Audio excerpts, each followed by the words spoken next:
Assalamualaikum warahmatullahi wabarakatuh. Salam sejahtera untuk kita semua. Salam, Om Swastiastu, Namo Buddhaya, Rahayu.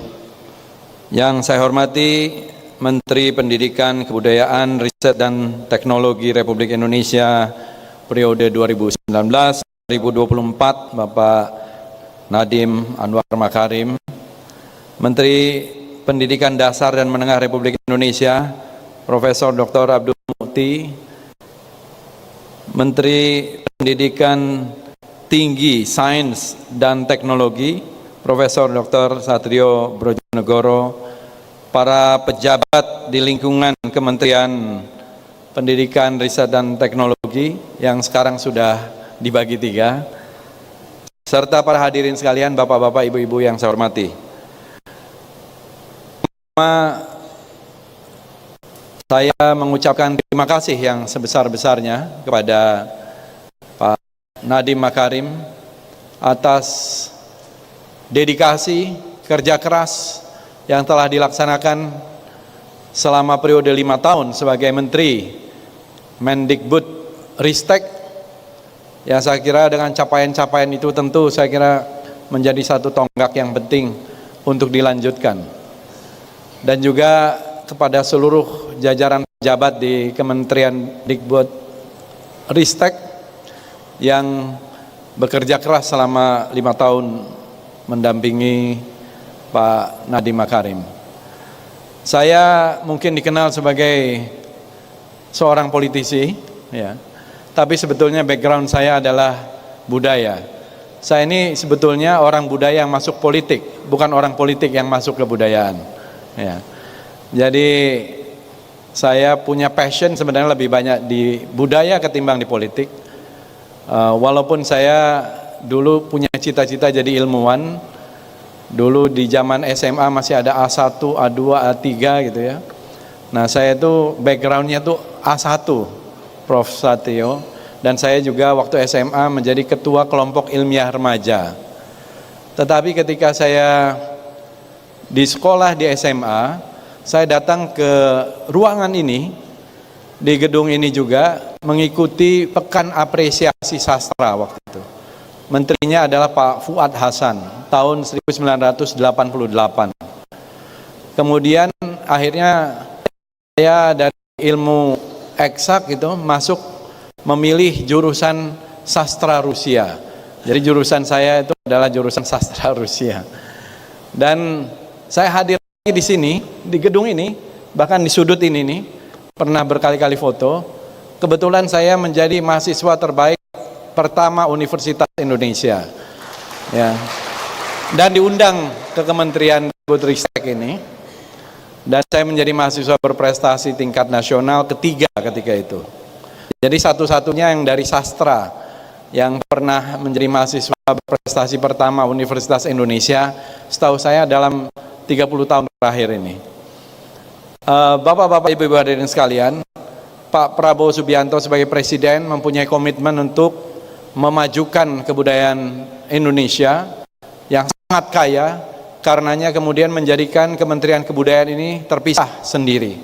Saya kira ini adalah juga satu tonggak sejarah untuk kali pertama Kementerian Kebudayaan menjadi kementerian tersendiri, sehingga lebih fokus mengurus kebudayaan kita yang sangat kaya.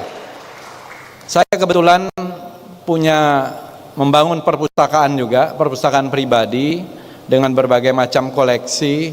Ada sekitar 75.000 buku, kemudian ada 50.000 buku cerita silat dan komik, jadi ada 125.000 buku.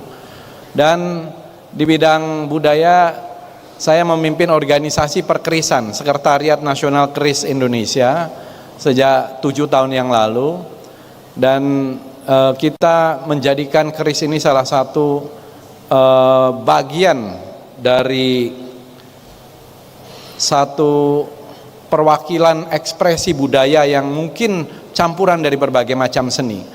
Begitu juga saya mengoleksi wayang, ada sekitar 8.000 wayang saya itu. Dan saya memegang rekor juga sebagai kolektor wayang terbesar di Indonesia gitu ya. Jadi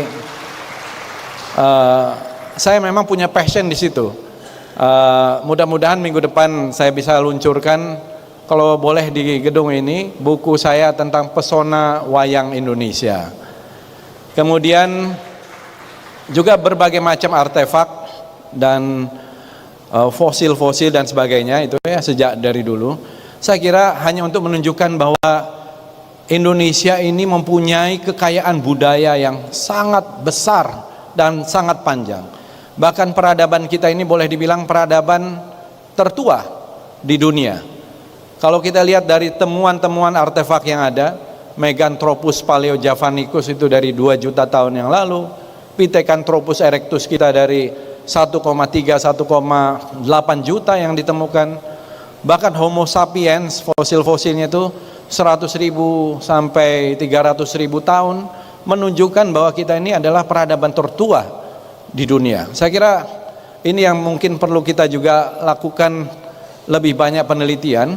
Mungkin belum tentu di Afrika yang tertua itu. Saya kira saya sudah lihat Lucy, fosil Lucy yang umurnya katanya 3,1 juta tahun, tapi itu masih sangat kecil.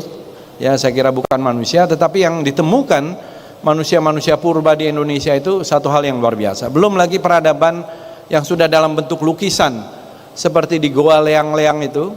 Saya ke sana bertahun-tahun yang lalu itu, saya melihat bahwa di Goa Leang-Leang itu umurnya sekarang ini para ilmuwan sudah mengatakan itu 40.000 tahun. Bahkan temuan yang terakhir sudah menjadi 52.000 tahun. Mungkin nanti ada lebih tua lagi. Lebih tua dari apa yang ditemukan di Spanyol dan di Prancis yang usianya kira-kira 30.000 tahun.